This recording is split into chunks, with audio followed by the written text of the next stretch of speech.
And I cannot believe that a bunch of Lacey-drawered, limp-wristed people could do what those men have done in the past. Yuma Mayor Al Krieger says he spoke from the heart in this Memorial Day speech at Desert Lawn Cemetery.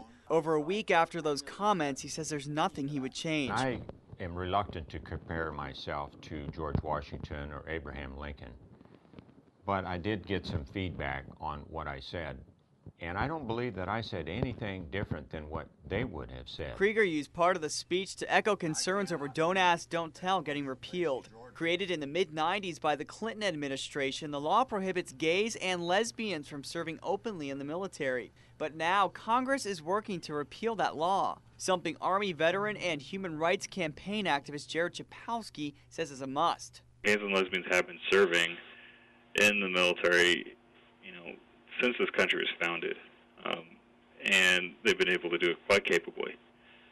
But there's this extra burden that is placed on them that really just doesn't go along with military principles. It forces lying when integrity is so essential to building bonds of trust and cohesion. But Krieger doesn't see it that way. There's an issue currently in the military with homosexuals serving on the battlefield. And I think that it is going to be detrimental to men on the battlefield. We need solid, strong men, not pacifists, to fight those battles. Chapowski disagrees. As a gay veteran, he's offended by Mayor Krieger's stance. Decorated service members have been gay and lesbian. I don't think anyone would argue that that Eric Alba would be a limp-wristed warrior, and he's the first casualty in the Iraq War.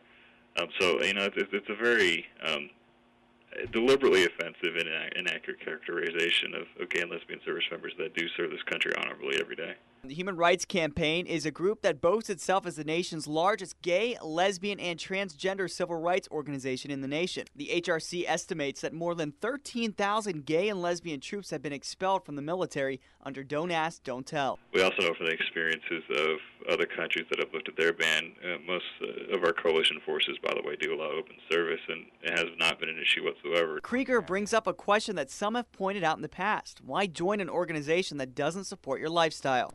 I think that people have to stop trying to change the environment that they are volunteering to enter. As for Krieger's speech, and I cannot believe that a bunch of Lacey-drawered, limp-wristed people could do what those men have done in the past. He says he never meant to offend anyone. It came from my heart, and that's the way I feel about things, and some people don't agree with the way I feel. Well, they don't have to. That's okay.